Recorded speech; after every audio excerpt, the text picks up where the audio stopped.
Na Câmara dos Deputados, eles são a maior bancada no Brasil. Entre os apoiadores do governo Bolsonaro, eles por muito pouco não ficaram em primeiro lugar. São os segundos mais satisfeitos com as decisões do presidente. O Estado brasileiro é laico desde a Constituição de 1891, mas o crescimento da bancada evangélica e neopentecostal tem trazido desafios para a política e para a democracia. É o que vamos debater neste mês. Fique com a gente, o Dois Pontos começa agora. Na democracia se fala a verdade. Habemos Papa.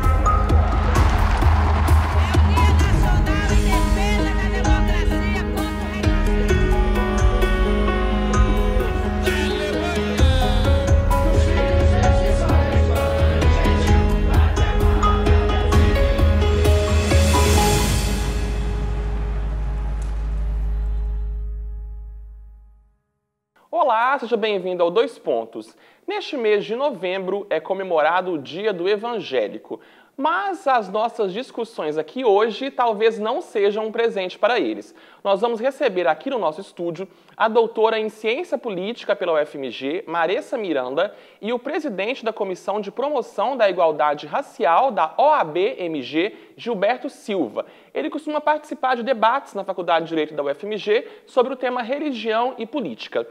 Os dois estão aqui hoje para conversarmos sobre Estado laico. Sejam bem-vindos. Obrigada. Para a gente começar, Gilberto, o que é o Estado laico na sua definição?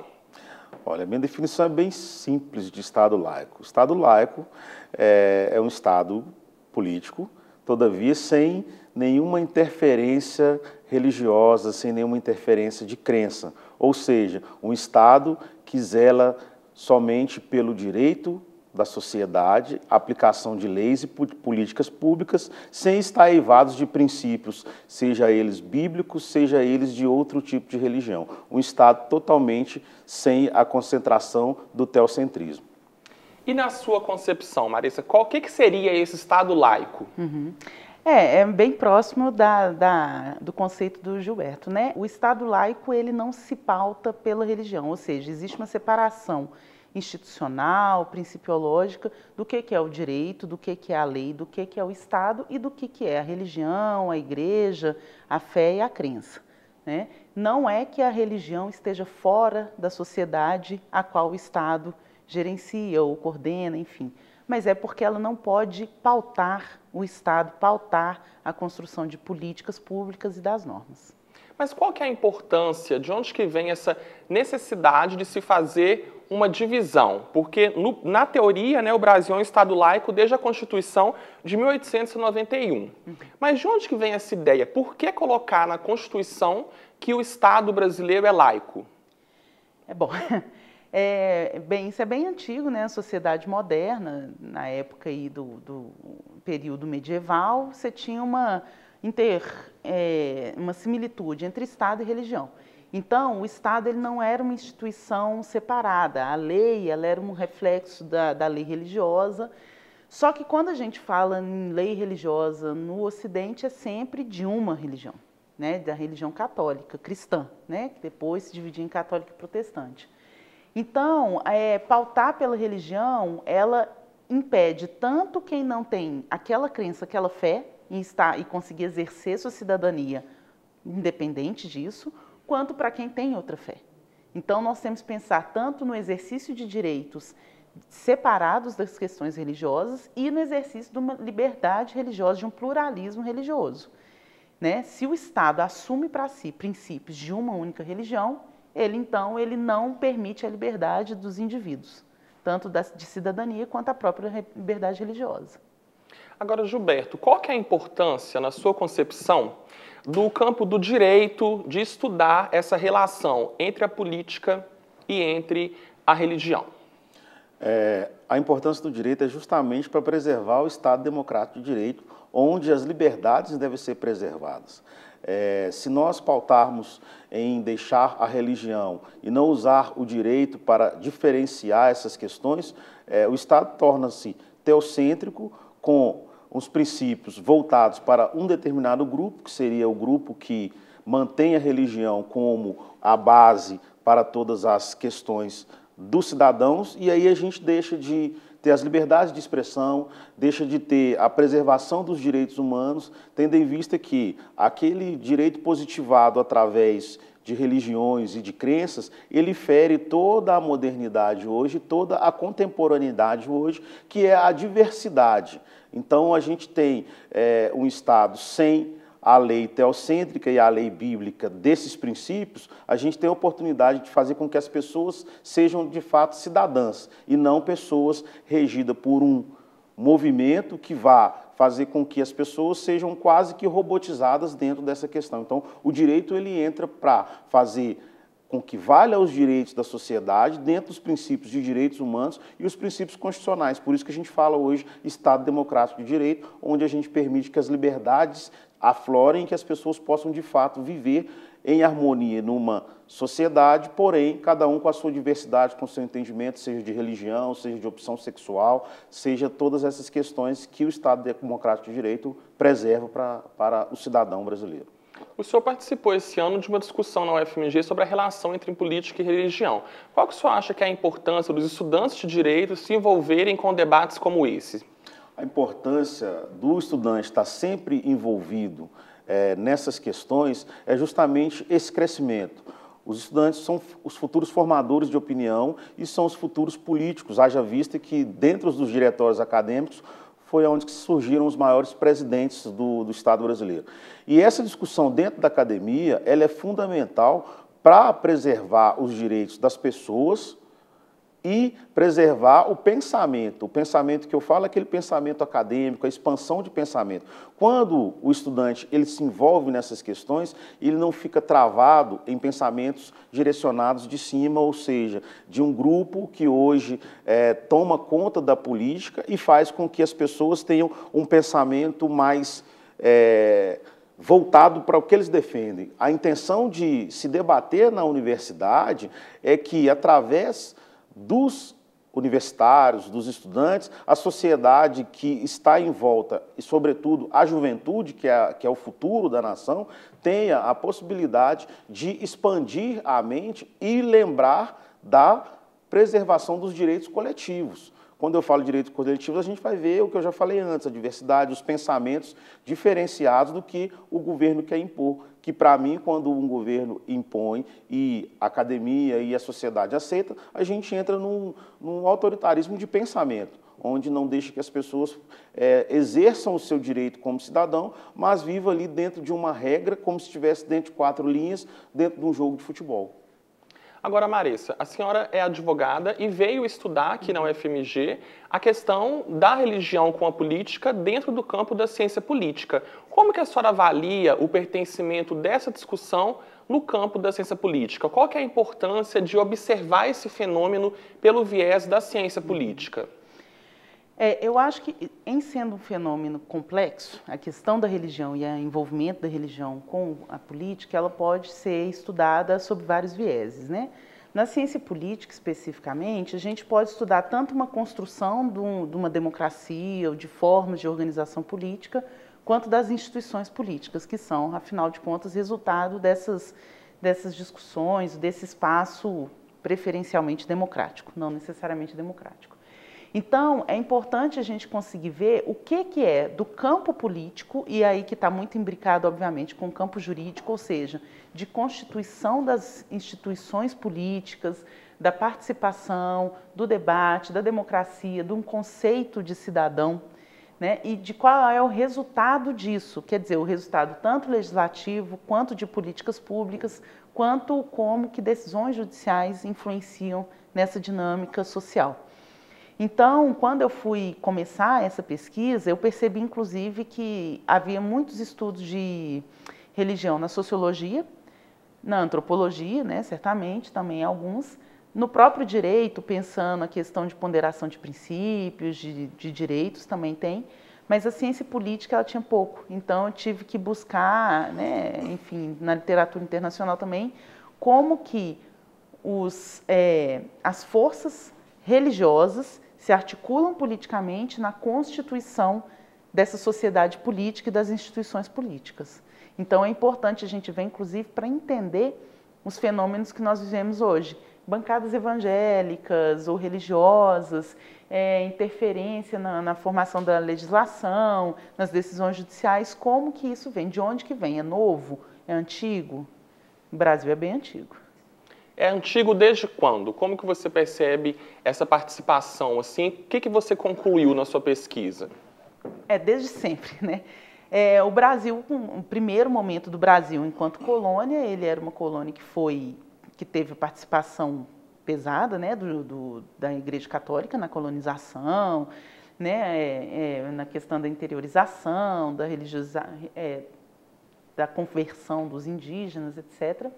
E a primeira república, o império, quando o Brasil virou império, ele virou império católico, né? Então você tinha aí a Igreja Católica ao lado do rei, como acontecia no absolutismo europeu, etc. E aí, quando a gente foi mudar do império para a república, que aí a gente tem uma constituição laica, tem uma ruptura entre o Estado enquanto Estado católico, ou um Estado cristão. Então, o Estado ele não tem religião oficial, e naquele momento, em 1891, nós tivemos, em termos institucionais, o auge da laicidade brasileira, porque não existia ensino religioso em escola, os cemitérios não eram mais religiosos, todos esses institutos que eram clássicos, e isso foi retomando pouco a pouco. Ao longo do século XX, isso foi, quer dizer, as escolas de ensino religioso voltou e não saiu mais, os cemitérios voltaram também para algum domínio religioso, a participação de religiosos em hospitais e no exército, né, foi voltando com uma cara de plurireligiosidade. Mas eles voltaram para essas instituições e estão aí e sempre estiveram. Agora, hoje, na configuração que nós temos hoje no Brasil, na questão das bancadas e na questão cristã, e você acha que isso é problematizado em relação aos partidos políticos? Há um pensamento assim, o Brasil é laico e a gente tem uma sociedade, como até o presidente fala, que o Brasil é laico, mas que ele é cristão. Uhum. Você vê que isso é problematizado pelos partidos? Na verdade, não existe nenhum discurso inocente em toda essa lógica, né? Tudo é bem organizado, bem concatenado. Uma das propostas que eu tinha pensado inicialmente é se os religiosos faziam o que a gente chama de tradução do discurso religioso para o discurso laico. É uma exigência que assim, beleza, você tem sua fé, você tem seus princípios, nós não vamos desvalorizar, nós estamos numa democracia, todo mundo pode se manifestar, mas você precisa traduzir esse discurso para uma lógica laica, democrática, republicana. O problema que eu percebi é que essa tradução ela é feita de uma forma absolutamente eficiente pelas igrejas para, no final das contas, fazer prevalecer as suas vontades. Por exemplo, quando a Igreja Católica assume para si o discurso dos direitos humanos depois da Segunda Guerra Mundial, que era o auge mesmo da construção de todo o sistema de direitos humanos, ela o faz levantando a bandeira da liberdade religiosa contra o quê? O comunismo, que era até então antirreligioso, digamos assim. Então ela não fala que ela quer defender a igreja, que ela quer defender fé, ela quer defender o quê? Um direito fundamental à liberdade religiosa. Então, essa tradução ela é muito afinada. Hoje, os grupos evangélicos que atuam muito fortemente na política brasileira, quando eles vão contra o casamento LGBT ou contra o aborto, eles não estão defendendo fé ou quer salvar o cidadão do pecado. Eles estão defendendo família, vida. Então, essa tradução ela é feita. Essa sistemática ela é absolutamente pensada, concatenada, organizada, articulada, com o fim de ocupar espaço de poder mesmo. Agora, Gilberto, o senhor trabalha com a questão da promoção da igualdade racial. A gente tem a bancada hoje, que é a bancada evangélica, como a maior bancada na Câmara dos Deputados. Há uma falta de representatividade de outras religiões na política, de outras fés, principalmente fés de matriz africana, que são sofrem tanto preconceito no país? Sim. Antes de te responder, primeiramente, sobretudo, a gente tem que ressaltar que há a grande falta de representatividade de pessoas negras. Um país com 57% da população negra, e a gente pode ver que a participação de pessoas negras é irrisória. Agora, voltando à sua pergunta no que tange a questão de outras religiões, de fato, sim, existe essa carência, mas justamente por conta dessa concentração de poder. O neopentecostalismo ele vem muito forte, doutrinando e disciplinando pessoas para que eles tenham uma massa maior dentro das organizações, sobretudo na política. Por quê? O neopentecostalismo ele trabalha com a primeira coisa importante para eles, que é a teologia da prosperidade. A teologia da prosperidade dentro do neopentecostalismo vem trazer o quê? Arrecadação e aglomeração de riquezas. E riqueza está ligada a poder, poder e poder político. Então, de toda forma, eles fazem com que haja a supremacia da bancada evangélica, ainda aceitam, em termos, algumas religiões que professam o cristianismo, dentro dela o catolicismo, só que as outras religiões, elas não são aceitas e elas não têm abertura. Por quê? Porque aí vem a luta do bem e do mal. Quando não se professa o Cristo, professa-se o demônio. Então, a demonização das religiões de matriz africana, seja das religiões mais ecumênicas e as religiões que têm voltado a sua filosofia para a questão do espiritismo, elas não podem ter poder, porque senão elas vão trazer Satanás para dentro do Estado. Essa é a grande realidade. E como o neopentecostalismo, a partir dos anos 70, vindo de ideias americanas de concentração de poder, ele faz o quê? Vamos afastar todas essas pessoas que não professam a nossa fé e vamos mostrar a nossa supremacia usando a falácia de que é o que Deus quer. Só que, na verdade, quem estuda um pouco de teologia, o próprio Deus, na figura do Cristo, disse: dai a César o que é de César, dai a Deus o que é de Deus. Essa mensagem quer dizer o seguinte: separa-se o Estado do poder e da religião.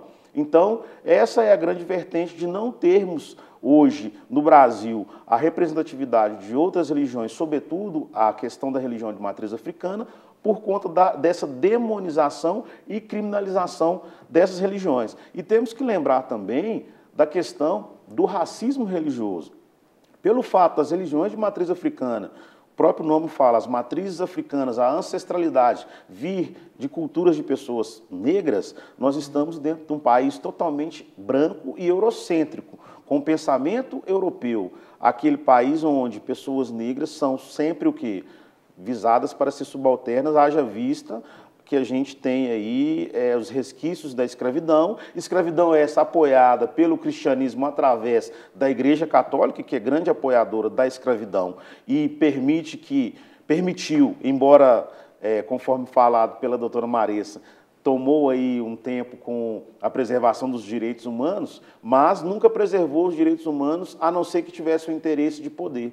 Então, existe sim esse déficit de preservação das outras religiões, da participação dela no poder, principalmente o poder político, e nas construções de leis. Por isso que a gente vê hoje tanta intolerância religiosa no Brasil, onde a gente vê os terreiros sendo depedrados, quebrados, as pessoas que professam religião de matriz africana, de espiritismo, que não estão voltadas para aquele conceito bíblico que é pregado hoje por essas religiões, essas pessoas elas são marginalizadas. E o amor que deveria ser feito, entre aspas, pela bancada evangélica, pelo que ela defende, ele acaba se transformando em ódio. Esse ódio, o que ele faz? Ele rasga direitos e ele tira a oportunidade das pessoas terem as representatividades no Estado democrático, onde leis podem ser construídas. Então, o que a gente tem, de fato, é essa falta de representatividade devido ao crescimento do neopentecostalismo, das igrejas sendo disseminadas, e a gente viu isso na última eleição, a gente vê isso dentro do que se discute hoje de política com o direito, a gente vê hoje as instituições de poder, o judiciário, o Ministério Público, enfim, tudo que tem envolvido o Brasil hoje. A gente tem visto essa questão muito forte de religiões voltadas para a bancada evangélica e o teocentrismo, e elas, por si só, elas excluem. Então, a sociedade absorve isso e, quando vai para as urnas, acaba que eu não posso votar no demônio. Quando eu falo votar no demônio, não é que a pessoa é o demônio, é o que é colocado. Normalmente, as pessoas que são adeptas dessas religiões são pessoas mais humildes, que não conseguem fazer essa filtragem do direito em si. Então, acaba-se que eles concentram um certo número com a promessa da teologia da prosperidade, mistura de poder e exclui com a demonização e a criminalização das outras religiões, permitindo até que o ódio supere e acabe ferindo os direitos. Então, essa falta de representatividade, ela é já arquitetada por um determinado grupo, juntando poder e religião.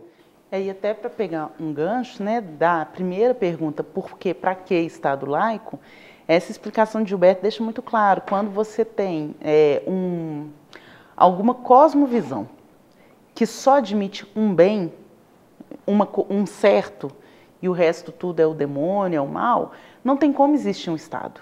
Porque o Estado, ele governa para todos.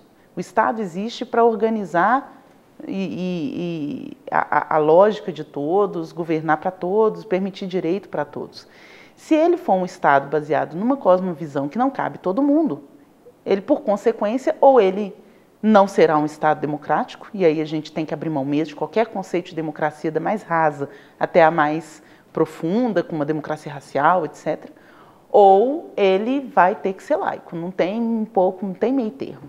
Né? Agora, desculpa a inocência da pergunta, mas o ideal seria o quê? Que nós não tivéssemos candidatos ou representantes políticos, pastores, padres, ou o ideal seria que nós tivéssemos pastor, padre, pai de santo, um líder espírita, um rabino e por aí vai. O que seria o cenário ideal? Porque a sociedade, ela é múltipla. A gente tem na sociedade múltiplas religiões. Ela teria que estar representada nesse Estado ou não? Não deveria ter ninguém lá que está professando alguma fé no poder político. O que você acha, Gilberto? Na verdade, se nós estamos falando de Estado democrático de direito e de liberdades, todos podem ocupar. Todos podem ser senadores, vereadores, essa não é a questão. A questão é que você, quando está exercendo esses cargos, você luta por direitos. Então, as pessoas podem ser pastor, pode ser pai de santo, pode ser espírita, pode ser o que for. A partir do momento que ele está exercendo a função, o munus público, cabe a ele se ele deixar a sua religião, o seu pensamento de teocentrismo ou de acreditar em divindades, em orixás, e aplicar o direito. Direito puro e simples. Lógico que eivado dos seus princípios do direito, das analogias, enfim. Mas deixar ali a figura de pregação e de conversão para a figura de aplicação de direitos e interesses dos cidadãos num todo. Essa é a grande questão, que o parlamento seja feito com 100% católico, ou 100% cristão, ou 100% de candomblé, isso não tem problema. O problema é você não saber separar o Estado, que cuida das políticas públicas, que cuida do cidadão, para a sua religião. A partir do momento que você impõe as coisas da sua religião, você deixa de aplicar os direitos que a sociedade carece. Você deixa de ver uma visão Estado, político e povo, e você vai ver o Estado Deus. Por quê? Porque você vai sempre lembrar daquela questão que você tem de preservar os seus direitos, seja canônico, seja o que for, você vai pensar sempre no Deus, ou no seu orixá, ou seja no que for. E isso não deve acontecer em nenhum estado, em nenhum país, em nenhum município. Na verdade, temos que separar, criar políticas de liberdade, diversidade e entender que o ser humano ele tem direito de viver dentro do que ele quer viver e não o Estado impor para ele uma religião. E o viver do jeito que ele quer viver também não é infringir leis estipuladas através do Código e das legislações. É totalmente diferente. Mas ele tem o direito de professar a fé que ele quiser. Então, a grande diferença é essa. O problema não é a bancada evangélica ser grande, muito pelo contrário. O problema maior é a bancada evangélica achar que o conceito deles de evangelho é o que deve ser pregado para a sociedade, deve ser imposto para a sociedade, deixando de fazer com que o cidadão tenha direito de viver, porque essas imposições com a temática a preservação da família, esses princípios aí não devem ser colocados no munus público, na função pública.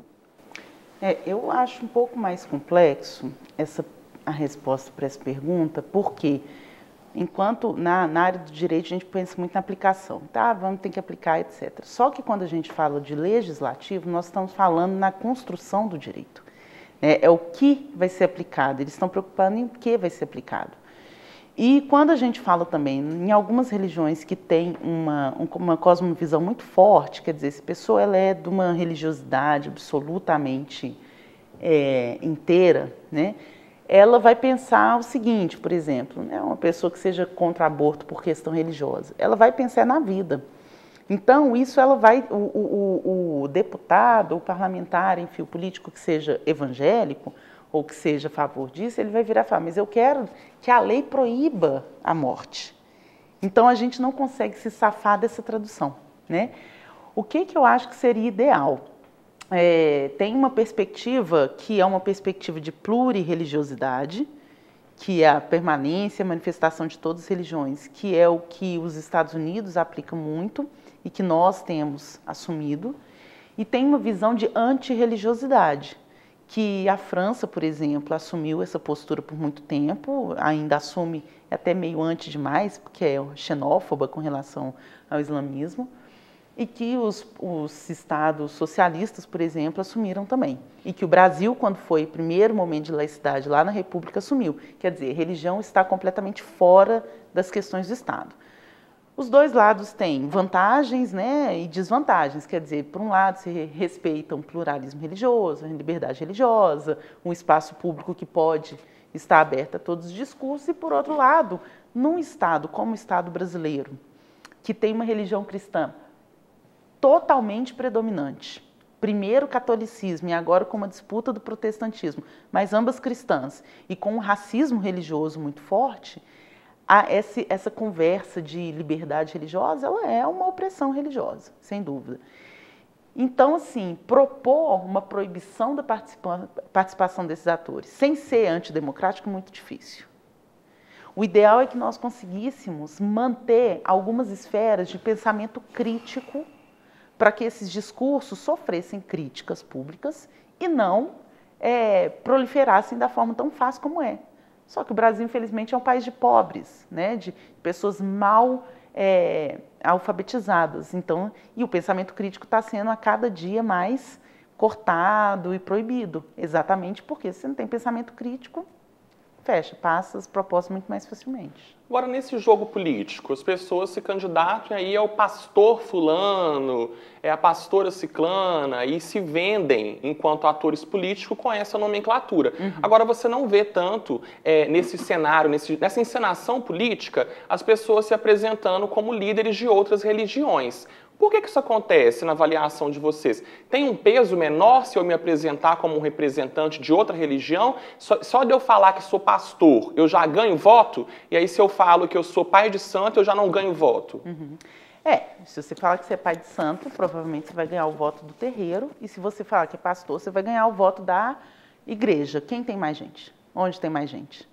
Né? E sem dizer que pode ser que alguém que se apresente como pastor ganhe os votos da igreja evangélica, não perca necessariamente os da católica, mas se a pessoa se apresentar como pai de santo ou mãe de santa, vai ganhar os votos do terreiro, mas vai perder outros tantos votos.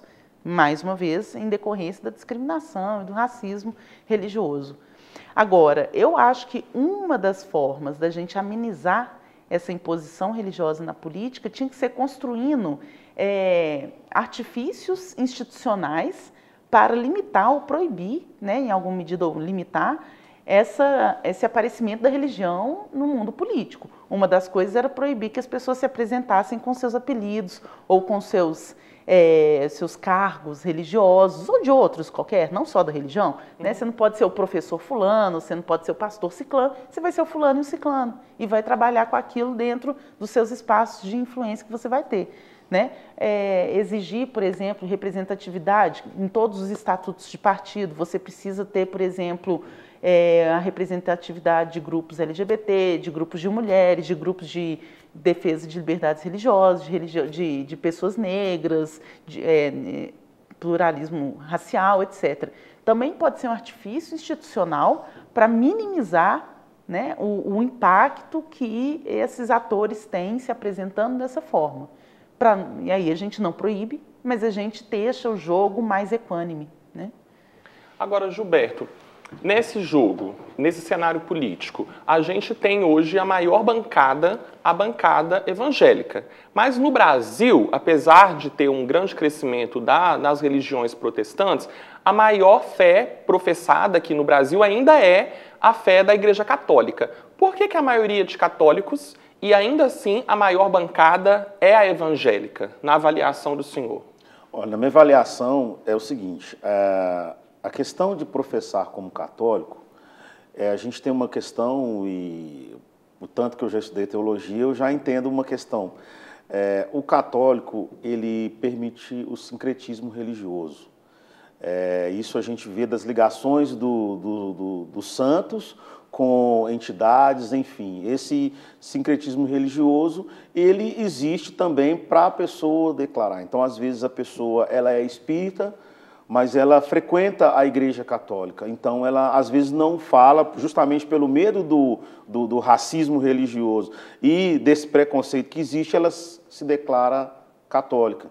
Portanto, que a Igreja Católica, na essência mesmo e de prática, ela tem se preocupado muito com o cristianismo de evangélicos, na questão de adeptos, que ela começou a mudar o formato, foi quando começou aí renovação carismática, essas questões todas, começou a mudar o formato de cultos e de missas, justamente para resgatar essas pessoas. Mas, dentro de um censo, sai como a maioria de adeptos católicos justamente por isso, porque algumas religiões, por esse sincretismo religioso e por aceitar isso, as pessoas declaram católicas, ao contrário de quem é evangélico. Quem é evangélico, ele se declara evangélico e ele sempre vai ser evangélico porque existe a demonização, conforme já eu disse aqui. Então, ele nunca vai dizer que ele é de outra religião. Já outras religiões, as pessoas fazem essa questão. Então, no número de adeptos, de frequentadores, enfim, eu creio hoje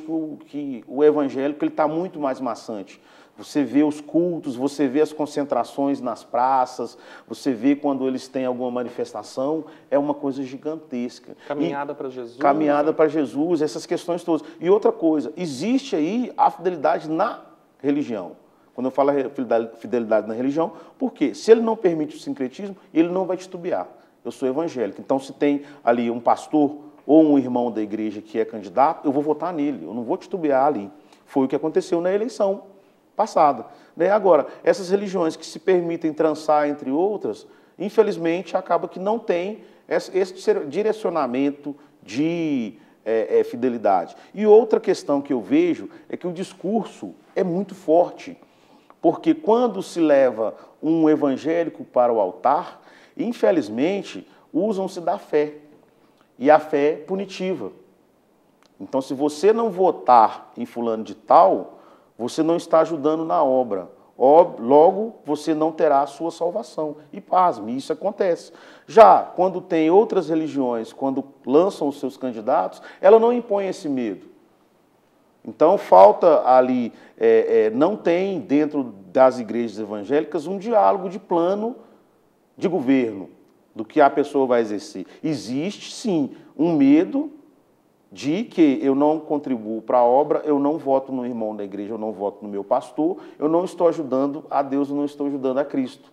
Então, aquele segmento que deveria ser de amor à religião ou outras questões, ela passa a ser punitiva, passa a ter medo, então aglomera-se mais. E como tem uma outra questão, uma outra vertente, como o evangélico, a própria palavra fala evangélico, evangelho, ele está ali para pregar, ele também vai com mais afinco para disseminar o nome do candidato dele. Então ele pega, assim como ele pega a palavra para poder pregar, ele pega o seu candidato e vai e faz a cabeça das pessoas. Então é uma coisa muito bem arquitetada, uma coisa muito bem estruturada. E detalhe, a gente não vê as outras religiões usando descaradamente os púlpitos. Se a Igreja Católica tem um padre, se tem um pai de santo, se tem alguma pessoa concorrendo a determinado cargo, não se usa os altares. Agora, as bancadas evangélicas, elas fazem isso. Então, basta você ter noção de que uma igreja em Belo Horizonte com 20 mil membros coloca a minha figura ali na frente como candidato a vereador indicado pelo meu pastor, que é o meu líder, olha só o que ela consegue fazer de concentração de votos. Porque aí já não vota só eu, o crente, vota eu e a minha família. Então tem todo um contexto de um jogo muito bem estruturado para que haja aí essa questão. Mesmo considerado número menor de adeptos, eles acabam aglomerando mais, aglutinando mais. Mas tem um outro fenômeno político também que a gente não pode considerar, que, em sendo o Brasil eminentemente católico por muitos anos, a Igreja Católica ela não precisa passar pelas instituições democráticas para exercer influência. Ou seja, a Igreja Católica ela age como um Estado por ser um Estado, né? Quer dizer, o Vaticano é um Estado e a instituição católica ela é uma instituição absolutamente estatizada, organizada. Então, as forças religiosas católicas, elas não precisam passar necessariamente pelo desgaste da política institucional para exercer o poder. Acho que talvez a única coisa que eu tenha concordado na vida com o Marco Feliciano foi uma vez, quando ele estava na Comissão de Direitos Humanos, que ele falou assim, vocês querem Estado laico? Ok, então vamos fazer um Estado laico. A primeira coisa, nós vamos derrubar o Cristo Redentor do Rio de Janeiro, porque o Cristo Redentor é uma obra católica, né? Então, nós temos instituições católicas que estão tão arraigadas na tradição brasileira, na cultura brasileira. Tem os feriados, né? Os feriados, o Natal, os dias santos, as padroeiras, as imagens nos espaços públicos. Então, são questões que estão tão arraigadas e a força que um bispo tem junto a um prefeito, a um governador, ao presidente, ele é enorme. Eles não precisam se aglomerar em bancadas igual os evangélicos, que são a minoria política e que agora estão tomando um espaço de maioria. E só lembrando também que os católicos já fizeram toda essa concatenação política lá no início do século, quando éramos mais laicos, inclusive criando bancada católica e inclusive, que foi uma das coisas que mais me chocou, na época de Getúlio Vargas foi feita uma proposta de um Estatuto da Família pelos religiosos católicos. E o que tinha nesse Estatuto da Família? Qual que era o grande mal na época? Mulher sair para trabalhar fora. Então tinha uma dificultação, uma proibição da mulher, a necessidade de trabalhar fora, a necessidade de ensinar economia doméstica na escola para as mulheres e outras matérias para os meninos. Então é um processo que a Igreja Católica, esse desgaste parlamentar, a Igreja Católica já passou por ela, mas ela continua fazendo força. Tanto que foi a Igreja Católica a principal responsável pela mudança do Plano Nacional de Direitos Humanos 3, na época do presidente Lula, quando ele falou que ia fazer algo em torno do aborto, e ela começou a falar que Lula era o novo Herodes, matando as crianças, e aí ele retirou.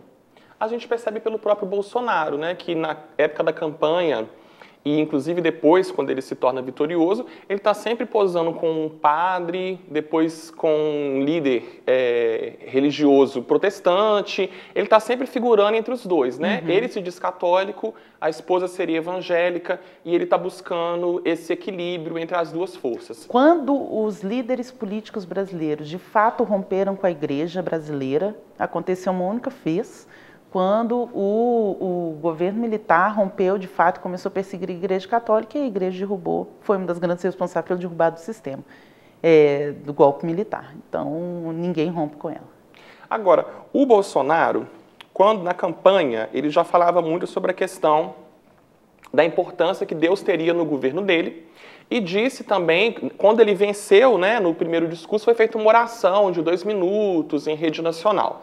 E ele fala constantemente que vai fazer um governo baseado nos ensinamentos de Deus. Hoje, nas pesquisas mais recentes, mostram que o segundo principal apoiador do Bolsonaro são os evangélicos neopentecostais. Como que o Bolsonaro tem exercido o governo dele alinhado com a bancada evangélica, apesar de ser católico, alinhado com esses pensamentos cristãos? Isso tem sido prejudicial para o país, Gilberto? Totalmente prejudicial, porque ele corta direitos, né? Principalmente os direitos democráticos. Ele é antipovo, com uma concentração de não distribuição de direitos e de renda, baseado numa questão de conservadorismo, aonde se tem aí o crescimento de todos os preconceitos, de todas as liberdades sendo rompidas, e quando a gente vai para esse conservadorismo, a gente volta justamente no que a Marissa falou, que é a mulher não poder trabalhar, que é a mulher como, de fato, a bela arrecadada e do lar, são a economia hoje que é movimentada pelo LGBT, ela vai cair por conta justamente desse conservadorismo e dessa LGBTfobia que é estipulada através dessa junção de religião que proíbe, dentro da concepção dela, os relacionamentos homoafetivos, enfim. É justamente essa junção, ela faz com que haja o verdadeiro retrocesso de direito. E isso é totalmente prejudicial à sociedade, prejudicial ao povo brasileiro. Nesse caso, o que eu acho mais grave, a despeito da gente estar falando aqui que as forças religiosas sempre participaram do governo, etc., o que eu acho mais grave hoje, com essas falas todas do presidente Bolsonaro, é o seguinte: as forças religiosas, elas estão há muito tempo correndo atrás da pauta, da agenda. Ou seja, a agenda política ela é colocada de uma forma laica, de uma forma republicana, e as forças religiosas elas correm atrás para bloquear, barrar ou virar a pauta, né? Ou seja, a STF define a liberdade de casamento LGBT e eles vão lá e propõem o Estatuto da Família que tenta proibir. Hoje não. Hoje as forças religiosas conservadoras, né, deixar bem claro, elas estão pautando, elas estão com a agenda na mão. Então, o que é discurso público, discussão pública, quais são os projetos de leis aprovados no legislativo, são as que eles pautam. E nisso, então, você tem um Estado laico que está correndo atrás do prejuízo. E significa, em termos de uma Constituição democrática, de direitos humanos, sociedade andar para trás, sem dúvida. Porque aí o poder está na mão deles e a gente tem que correr atrás. Mas não é curioso o presidente católico, declaradamente católico, ter como principais, segundo os principais apoiadores, evangélicos? Porque os evangélicos criticam o católico com a figura, com as imagens dos santos, e o Bolsonaro tem fotos com essas imagens, ele tem na casa dele Nossa Senhora Aparecida. Não é curioso, Marissa, o presidente católico apoiado pelos evangélicos? Mas os cristãos, eles se unem muito, quer dizer, o conservadorismo se une muito fácil em torno de uma pauta contra o inimigo comum. Né? A esquerda, inclusive, perde muito no jogo político com isso, porque ela não deixa as suas diferenças de lado em torno de uma pauta com uma oposição comum. Né? E os conservadores fazem muito bem. Inclusive, eu estava lendo esses dias, um jornal, É o País, ele fez uma série de reportagens que chama Transnacionais da Fé, e mostra como que esse governo Bolsonaro, influenciado pelo governo Trump, ele está absolutamente aliado a Israel para conseguir fazer uma pauta religiosa dentro da pauta política transnacional. E aí, pior do que um evangélico com um católico, é um evangélico que está com um judeu, né? Quer dizer, que não reconhece Cristo como aquela figura messiânica, importante, como Deus, digamos assim. E mesmo assim, isso está acontecendo, né? Essas forças religiosas transnacionais, elas estão concatenadas mundialmente. Esse fenômeno não é um fenômeno brasileiro, não é um fenômeno de agora, né? É um fenômeno que já está aí, que está só crescendo. E eles estão concatenados, porque o avanço de forças que nós consideramos progressistas, da liberdade de gênero, das liberdades sexuais e de outras tantas, das liberdades de multirreligiosidade, considerando também os islâmicos, ela está de tal forma que os conservadores estão em pânico. E aí eles se juntam muito fácil contra essa pauta progressista, a pauta conservadora vem quente. Então, eles até deixam, se acreditam ou não em Maria, Nossa Senhora, Jesus, se é Deus, etc., e vão lá no conservadorismo. Vamos voltar para o grande tema que nos une, que no final das contas é a família. E aí eles conseguem articular em torno disso e ir para frente. Claro que uma família tradicional, homem, mulher, filho, amor, conservadora. Agora, Gilberto, também é curioso porque entre os apoiadores do governo Bolsonaro sempre vem atrelado uma questão de pessoas que são mais humildes, com menor poder aquisitivo. E nas igrejas evangélicas, tradicionalmente, o principal público também é esse. Mas como que uma bancada evangélica vem a público ser contra, por exemplo, cotas raciais? Ele estaria sendo contra grande parte daquele público que está com aquela bancada nas igrejas, nos seus cultos. Como que isso se dá? Tantas pessoas negras que são protestantes e uma bancada que vem ser contra a cota racial, que vem ser contra a inclusão e a ascensão social das pessoas negras na sociedade brasileira. Primeira coisa que eu vou te responder é a partir do momento que se coloca a figura do Cristo como um homem loiro, dos olhos azuis ou verde, como a gente vê no cinema, a gente já consegue definir muito bem o eurocentrismo arraigado nas religiões evangélicas, que normalmente são religiões de homens brancos e poderosos. Todavia, é necessário que, mesmo pregando a teologia da prosperidade, ainda existe a exploração da fé. Então, quando tem a maioria pobre, e normalmente vai chegar na maioria pessoas pretas, não há o interesse de ações afirmativas para que essas pessoas tenham, primeiro, conhecimento, para que não sejam manipuladas através da fé, e que essas pessoas também não tenham ocupação de cargos bem remunerados e esclarecimentos. Por quê? Porque essas pessoas vão dispersar. Então, dentro desse contexto que a gente fala de um grupo que se une explorando a fé para fazer um grupo econômico-político, não é interessante para ele que haja ações afirmativas, não é interessante para ele que a pessoa negra tenha ascensão política, social e econômica, porque ele vai perder o ser manipulado. Da mesma forma, com todo o histórico de minorias prejudicadas, ele também tem a visão de que a mulher é a mulher do lar. Então, por quê? Porque a mulher se torna uma grande potência. Então, a mulher também ela não pode crescer intelectualmente nem financeiramente, e aí eles escolhem quais serão as que vão crescer ou não, justamente para poder manter aquele ciclo. Então, quando ele faz a teologia da prosperidade, ele faz também uma teologia de segregação, porque determinado grupo, principalmente esse grupo étnico, ele não é aceito. Na verdade, o racismo ele existe muito forte nas instituições religiosas, sobretudo as igrejas evangélicas. Se você observar, os grandes pastores, quase não se vê negro. Nós temos uns 2 ou 3 de destaque nacional, mas a gente não vê, a gente vê uma maioria branca. Por quê? Porque esse pensamento, até o pensamento de culto nas igrejas evangélicas, ele é eurocêntrico. Nós temos poucas igrejas em que tem a exploração de culto mais miscigenada. Ela é mais totalmente voltada para os rituais litúrgicos, brancos, vindo de ortodoxias da Igreja Católica, que vem de Roma, e transfere aquilo para as igrejas evangélicas. Os modelos são bem maiores. Normalmente, a pessoa negra na igreja evangélica, ela é um serviçal, ela é um servo que vai contribuir ali com o seu dízimo pequeno, né? Então, não tem esse interesse de fato de que essas pessoas que são, em tese, o sustento da igreja, por quê? Porque a carência desse povo mais humilde, ela é muito maior, né? Ela é muito maior. Então, esse povo ele é fiel. E é através dessa exploração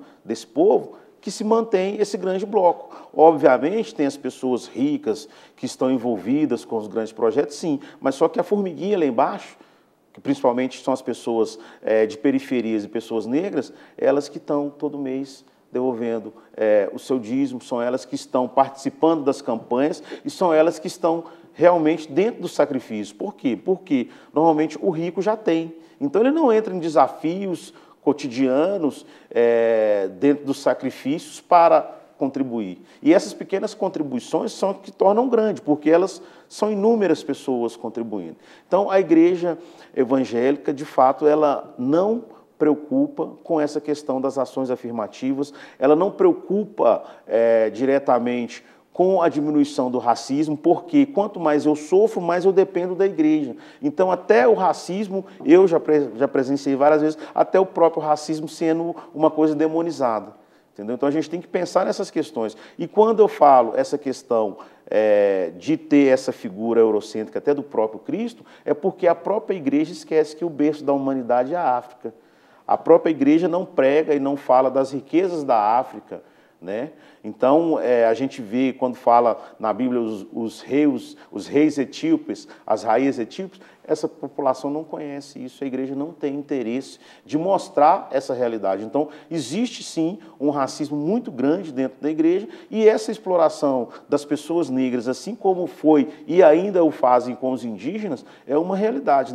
Eles não têm a preocupação nem o interesse em fazer ações afirmativas, nem entre eles, concatenando com o que eu falei justamente da quantidade do número de pastores e pastoras negras que a gente quase não vê. Essa ação afirmativa, então, poderia acontecer dentro da própria igreja, em que os cargos de relevância fossem feitos também, distribuídos, e as pessoas negras fossem igualmente ordenadas dentro das igrejas evangélicas. Agora, Marisa, a gente pesquisando, além dessa questão de direitos humanos, de ações afirmativas, os levantamentos mostram que a principal bandeira que é feita pelas bancadas evangélicas hoje no Brasil é a questão de ser contra direitos da população LGBT, em especial de reconhecimento dessa população, de criminalização da homofobia e também da questão das escolas abordarem identidade de gênero. Por que esse é o inimigo comum da bancada evangélica? Bom, eu diria até que antes de serem inimigos do público LGBT, eles são inimigos muito, principalmente também das mulheres, né? O histórico de resistência dos evangélicos na política, que a gente consegue resgatar a partir da década de 80 e que se consolidou na Constituinte de 88, ela é muito próxima do que a Igreja Católica sempre fez também no Estado brasileiro, ou seja, começa com o problema da mulher querer ser mulher independente igual ao homem. E vai evoluindo e passando a partir do momento em que a questão das sexualidades, das orientações sexuais e das identidades de gênero começam também a tomar a pauta pública, né, ocupar a pauta pública. E aí, eu acho que é um fenômeno muito complexo no seguinte sentido: você está subvertendo completamente conceitos religiosos bíblicos, né, na qual a mulher ela tem talvez 3 figuras principais, que é a Eva, a culpada do pecado, Maria Madalena, a prostituta, nem é, mas assim foi feita a tradução, né? E Maria, a Virgem e mãe. Então, quando a gente tem toda uma religião que está aí organizando uma sociedade, que tem como figura para a mulher essas 3 figuras absolutamente colocadas em lugares opostos, ou ela é a pecadora e a prostituta, ou ela é a virgem, você já tem aí uma construção de gênero que as mulheres só cabem nesses lugares, e no qual todos os espaços de poder são masculinos. É Jesus, é Deus, são os reis, são os messias, é Moisés, enfim, todos os espaços, todas as figuras de poder são masculinas. E isso vem, então, se junta a questão de gênero com a questão da orientação sexual, porque, evidentemente, se você tem uma mulher que é virgem, que só pode ter filho, né, que não tem sexualidade, que é uma reprodutora, mesmo sendo virgem, ela é mãe, você não pode pensar em qualquer tipo de sexualidade que não seja a sexualidade da reprodução. E se você não pode pensar na sexualidade que não seja da reprodução, e aí você apaga qualquer tipo de sexualidade, mesmo heterossexual, que não seja para reprodução, e uma condenação de outras, por exemplo, o onanismo, né, que é o homem lá se satisfazer, etc. Então, a partir disso, você não tem como pensar em liberdade religiosa. Na verdade, as religiões duras, as grandes religiões dogmáticas, elas não se dão muito bem com liberdades. Essa que é a verdade, né? Então, se você não está seguindo os dogmas, você está sendo... Nem o livre-arbítrio eles conseguem lidar muito bem com isso. O livre-arbítrio vai te levar para o inferno, no final das contas. Então, pensar liberdades religiosas nessa ótica é algo impensável em toda a cosmovisão religiosa, do lugar da mulher, da sexualidade. Então, uma coisa vai florescendo junto à outra. Então, a homossexualidade, ainda que ela seja real, ainda que ela seja constante, ainda que ela seja tão comum quanto a heterossexualidade, ela não pode ser reconhecida pelo Estado como algo normal, positivo, legal, porque o reconhecimento pelo Estado dá um status diferente para aquele instituto, para aquela realidade. Enquanto ele é uma realidade marginalizada, você vai hipocritamente convivendo com aquilo. Mas o Estado não pode dar o aval dele, porque isso muda a lógica. Esse é o grande pânico dos movimentos religiosos contra esses direitos sexuais e reprodutivos de gênero e essa subversão toda da linguagem. Quando a gente fala de liberdade de gênero, eles estão falando de ideologia de gênero, que também não é um conceito evangélico, é um conceito que foi criado pela Igreja Católica lá nas conferências de Pequim de 1994, contra a liberdade, né, um dos movimentos feministas da década de 70 e 80. Mas não é curioso que esse Brasil, com essa maior bancada evangélica agora na Câmara dos Deputados, com um presidente que se diz cristão, mas que é homofóbico, não é curioso que nesse contexto nós tenhamos tido a aprovação da criminalização da homofobia? Não é...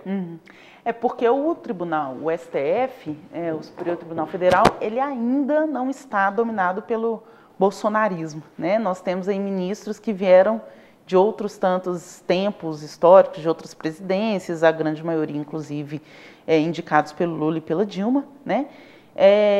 E que também está tendo muita rixa institucional, né? A Vaza Jato está mostrando como que algumas forças controlaram, o STF, está tendo uma disputa de poder aí que ainda está conseguindo manter o STF um pouco mais independente do que isso.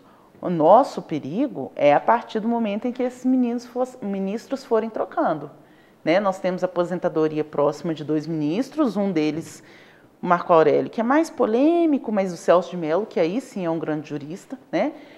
Nós vamos ter a troca deles e aí tem que ver, eu não sei quantos que vão trocar em 4 anos, mas a gente corre um perigo de, se tiver uma mudança considerável da composição, a gente já perca aí o STF como um mediador desse discurso aí, um estabilizador da norma, digamos assim, que é o que, quer dizer, quando a gente fala de controle, de constitucionalidade, a lógica é uma disputa, né, por quantos ministros na Suprema Corte americana tinham, e que nos Estados Unidos é o mesmo fenômeno, quer dizer, na década de 70, a Suprema Corte aprovou o aborto, ele passou a ser legal, e recentemente, com essa onda conservadora que começa aí do George Bush, que o Trump ele radicaliza, a gente tem estados como Alabama, que acabou de aprovar uma lei proibindo todo e qualquer tipo de aborto, inclusive em caso de estupro e de ameaça de vida para a mãe.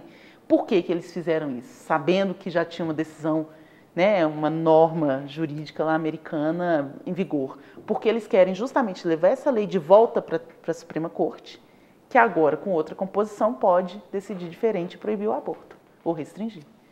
Agora a gente está chegando no fim do programa, Gilberto, de forma mais breve, por favor. Para a gente encerrar a discussão, a gente falou agora do STF, dos ministros, o Bolsonaro disse que ele quer o próximo ministro muito evangélico, 100% evangélico. Não lembro ao certo qual que foi a expressão que ele utilizou. Terrivelmente evangélico. Tem problema em a gente ter um ministro do STF terrivelmente evangélico ou pode vir esse ministro terrivelmente evangélico? Olha, conforme eu falei no começo do programa, o problema não é a religião que a pessoa professa, a fé que ela professa. O problema é ela não respeitar os direitos coletivos e individuais, é ela não respeitar a Constituição Federal e o Estado Democrático de Direito. Que venha um ministro evangélico, um do candomblé, um católico, não interessa. O que interessa é que ele seja conforme nós até brincamos aqui, um aplicador da lei, sem o positivismo ao extremo, mas que ele lembre das garantias e direitos fundamentais. Agora, em relação a ter problema ser evangélico ou ser de outra religião, aí eu estaria falando contra um Estado democrático de direito. Mas agora, só para levantar um pouquinho a pulga na orelha, mas parece que o próximo ministro dele já está bem escolhido e vamos pensar quem que é.